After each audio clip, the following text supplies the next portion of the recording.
Well, a very good morning. It's a Monday. What a way to start off the week with lots of attention, rather with lots of tension as the spotlight continues on NRM. It's more to do now with bad manners on display as the jostling for the top positions in SEC continues. What we gather now is that contenders for the Entrepreneurs League in the party have petitioned the president over one of them who has apparently taken away and hidden delegates. What a spectacle. And on the other side, the two ladies in the spotlight have also failed to reach a consensus on who should bow out for the other. There are quite a number of stakes that we'll be examining together with one of the contenders still for the top seat, the vice chairmanship of Western Region, Honorable Dr. Chris Baryomunsi, speaking to us about how things are running and what this means for the NRM. Could this be a make or break moment for the party? Honorable Baryomunsi, good to have you and a very good morning. Good morning, Simon. Good morning, viewers. I'm happy to be here on the morning breeze, and I'm very energetic. Well, you would literally call this crunch time for you in the run-up to the big day. How are you reading the stakes, apparently? Well, I think there is a lot of excitement, a lot of movement up and down among us, we the candidates trying to reach out to the delegates, and also the delegates are coming in Kampala. So it's beehive activity.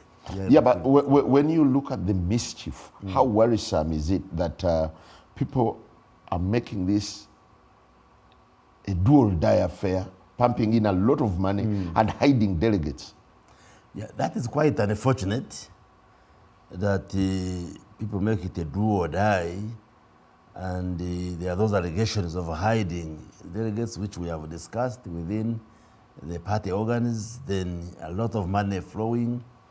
And to me, it's uncalled for because it's an internal party election. The candidates should be enabled to access the delegates, tell them why they are offering themselves. Like for us who have been in the seats, account to the delegates who voted us last time. And then the voters make a decision. But this business of carrying voters to Nairobi or to wherever they are being hidden, I don't think, and actually it breaches the rules of NRM. And this matter has been raised, and the chairman of the party pledged to cause an investigation into this issue. Because why should you deny your colleagues an opportunity to interact with the delegates? Do you look at this as a defining moment for the NRM? Because unlike the past races, this has come off in a very peculiar way that there is a lot of mischief playing out. No, elections are always like that. Even in the past, these things have happened. Only that the difference is the last election, it was during COVID. We never held a conference here in Kampala, so the delegates were in their districts. And for us who were campaigning, found them in the districts, but we could not even gather many of them because of COVID restrictions. So it was like quiet and low-key. But now that the conference is on and people can move freely, that's why it has caused this excitement. But even in the past, the 2015, this kind of excitement was there. These allegations of hiding candidates in Nairobi were also there at that time, especially that Entrepreneurs League, the one which is fond of. What's your take on the Kadaga-Among perfect storm? Well, we have discussed their candidature because we sat as the SEC, the Central Executive Committee, which vets the candidates. And also we have discussed their issue in NEC, which sat the other day. And when we listened to both of them, the guidance initially we gave them was, especially the chairman of the party, was that why don't the two of you sit and they agree, one of you steps down.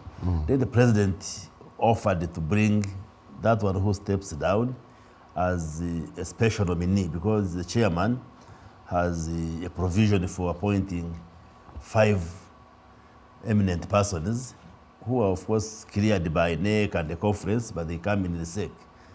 But now none of them could yield. Right Honorable Kadaga said, I am the incumbent, and therefore why should I give way? And then the Right Honorable Anita says, but I was nominated for this position, and I am ready for the vote. So when it came like that, we said, okay, let them proceed. The voters would sort them out. Do you see a deadlock existing within the party over these 2 ladies? Not really. Not really. They may cause some tensions, but when the voting takes place, whoever gets the majority of votes will be declared a winner, and it will just end there. So people say there may be a backlash or what, but I don't think it will be. Because... Well, as Kadaga stands her ground, she argues that why is the position ring-fenced for others, and she, as a historical member, is subjected to this kind of humiliation? Do you see a bit of foul play in the whole game? Well, I don't think there's foul play. Even me, I'm a senior person. Why don't they designate Western Uganda for me? I think like in the case of Honorable Moses Chigongo, yes.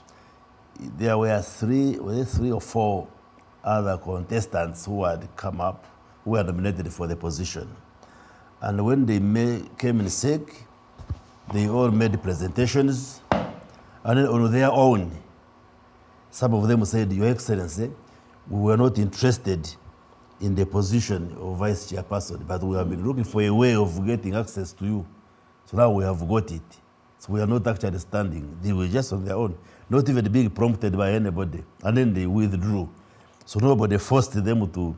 So they wanted to catch the eye of the president. And it has been common. Even last time when we called for nominations for IARA, East African Legislative Assembly elections, many of the candidates who had been nominated came. When we interfaced with them as SEC, they were saying, Your Excellency, we know we are very many and the slots are very few, but for us we wanted a chance, an opportunity to meet with you and raise our issues with you.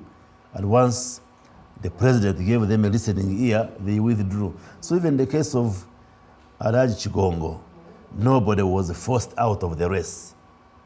But rather, the 3, were they 3 or 4? The 3, they just withdrew on their own without any coercion.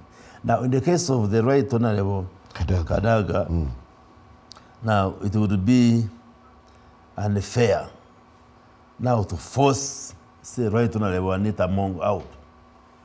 The guidance was, in the spirit of the party, the spirit of party cohesion, agree. But if they fail to agree, the only option which remains is to take them to the delegates conference. Even last time, the Right Honorable Kadaga was contesting with the Honorable Persis Namuganza. It was also a hotly contested race, and they also went to the vote. Yeah, but doesn't the failure to reach consensus raise a lot of eyebrows and quite a number of questions about the trajectory of things within the NRM? Not really. I mean, it's not an NRM where you fail to get the consensus, because the alternative would be to force one of them out, which I don't think would be democratic. Now, in this case... Yeah, if Nzaire was pushed out for you, why can't it be done for others? He was persuaded out of the race. No, he was pushed out. Well, I don't know. It's just semantics. But did they tie a rope around him and pull him out? No. I was there. The chairman of the party said, you must make sound political judgment. Why would you be the one to contest against Dr. Chris Baryomunsi? And I think in the view of the president, I am performing. I am doing very well. So it was persuasion, not really forcing or coercing anybody. He says, in your judgment, don't you think you should get out. And because of that, even 2 more contestants pulled out. So it was not only Mr. Nzeire who pulled out. There was 2 more. Rukari. No, not Rukari is for another slot. Yes, he's for there entrepreneurs. Was Mhanji, Mr. Mhanji, who is the chairperson of NRM for Shema. He was also one of the candidates. Then there was some other gentleman, he hails from Tungamo.